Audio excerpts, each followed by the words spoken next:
Hey, what's going on, everybody? Welcome to another episode of Ron's Crypto Therapy. So this video is going to be about OMI alternatives and the altcoin market and what kind of gains we can expect to see. But Bitcoin is the market mover. I mean, that Bitcoin is going to lead the way. So we want to make sure that Bitcoin is still looking good. I mean, we talked about it last two videos. We talked about this up move coming, and here we are, and it's a real strong move up. So that's what makes me think that it could probably go up even a little bit more. And one thing that I didn't talk about in the last video was the heat map. And once again, so price does tend to go in the direction of where the liquidity concentration is on a heat map, but I wouldn't recommend just trading based off of that. Just use it as a tool, just like anything else. And I think on the last video we talked about, when I looked at it, how it took out these pools right here, but the main concentration was still here. So that was a fairly good clue that you still were probably going to have a minor leg down to pick that up. And then it came up here, took that out, took this little one out, and you still have right here at like 31,000, a pretty good, just below 31,000, a pretty good pull, and then right here at 32,000 as well. And that's not a guarantee, but based off the strong move up so far and really no pullback, I think that's reasonable to say that Bitcoin could get to $32,000, and just not talking about 40,000 or bull market or anything like that. Just keep it in the midterm and say that we think Bitcoin might hit 32K. So we want to look at some other factors and to try to figure out how that's going to affect alts. And one that I like to look at is total market cap.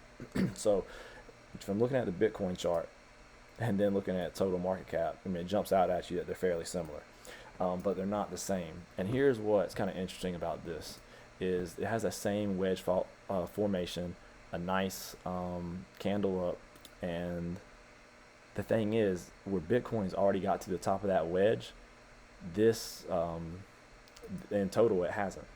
I mean, it hasn't even got, this is a nice candle up, but it hasn't even got to the top of this wedge, where on Bitcoin you can see it's already basically at the top of the wedge. So I think it's very reasonable to just say, okay, well, total is going to at least make it up to this wedge to a kind of double top, and that's a 12% gain if it does that. So what does all that mean? So what it means is that right now the total market cap in crypto is 1.138 trillion, thereabouts. I mean, it's going to fluctuate as you look at the price. If we project a 12% move up, that's $137 billion. So the current market cap of BTC is 585 billion. If it was at 32K, the market cap would be 601 billion. So that's a difference of 16 billion. So that means that you could expect 137 billion to flow into the crypto market.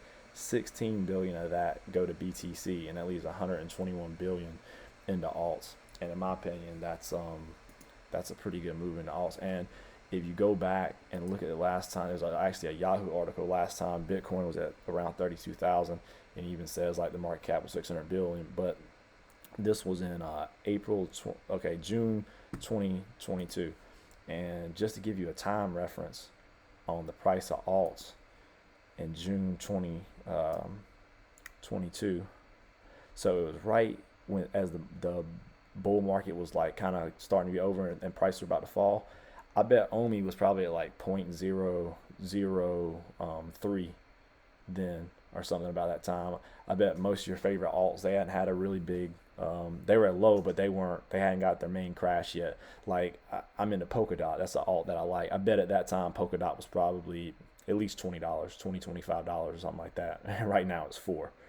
So to give you now the market cap was, I think the total market cap was bigger then as well. I think it even said in this article 1.36 trillion, and we're looking at 1.27 trillion.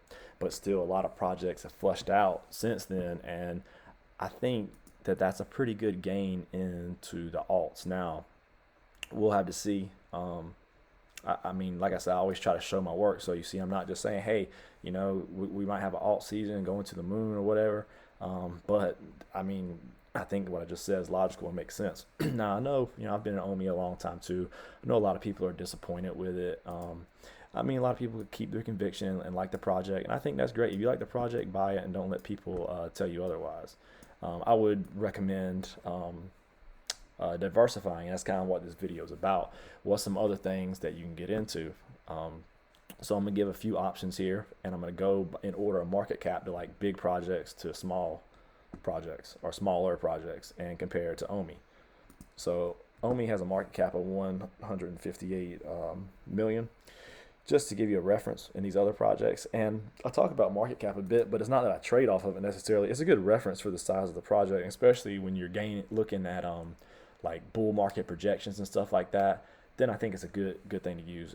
But in this case, we're just kind of using it in comparison to other projects and how the size and how big they are. So the first one we look at is Gala. I think most people heard of Gala.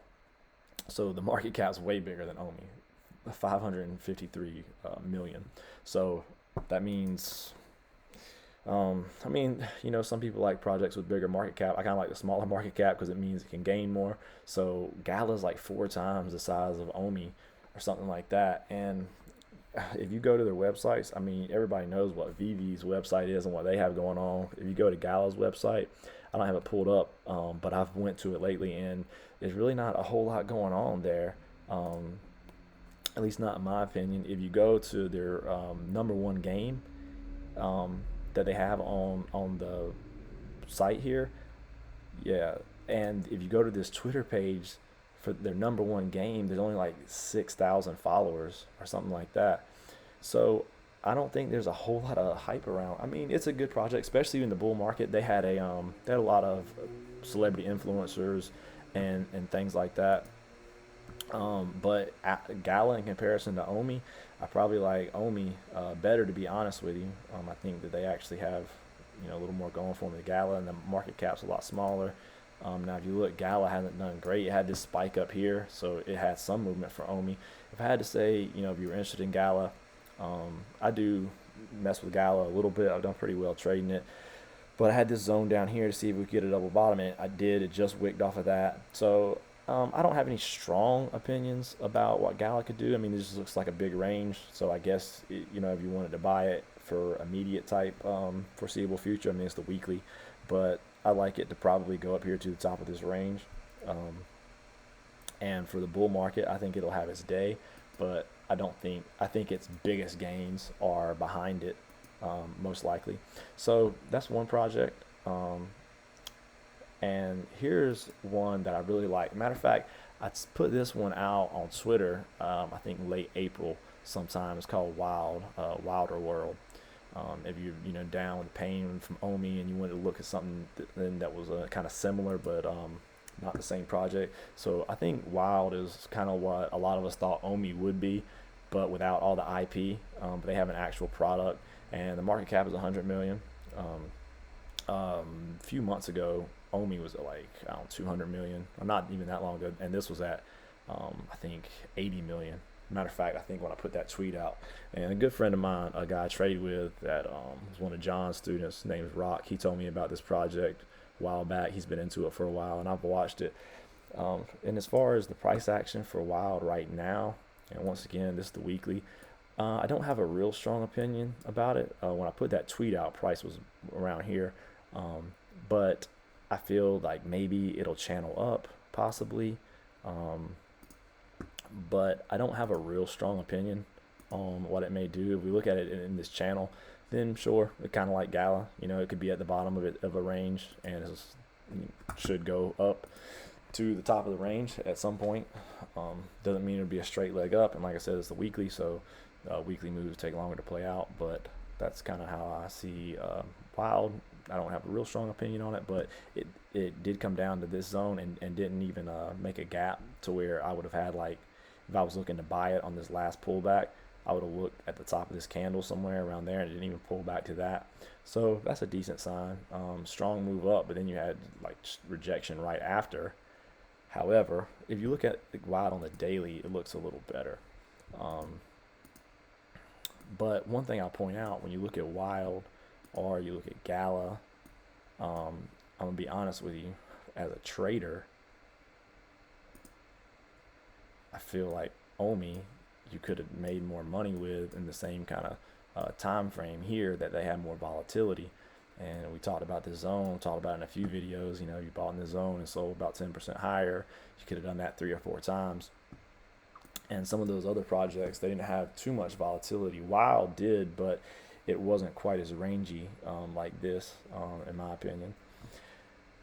So another one now, the last one I'm gonna talk about, I really like this project right here. It's called Games for a Living. And it's some of the similar stuff. I'm gonna actually do a small cap video and I'm gonna talk about this project specifically some, but just for right now, its market cap is only $6 million, and just say it's got a real gaming behind it and it's a real project. So the market cap is super small.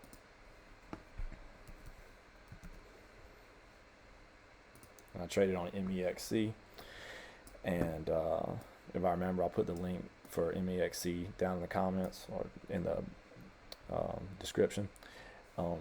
So Games for a Living, I was buying it at the bottom of this range. I really like this project. I like it for the bull market. You have this strong candle up, breaking above this structure, a little bit of a pullback to the moving average, about right here to fill that gap, but nothing, no closes down there, and then a strong candle up.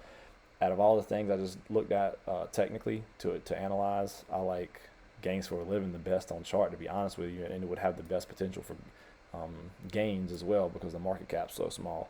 But by the end of the week, I'm going to try to put out a video on those small cap projects that I like.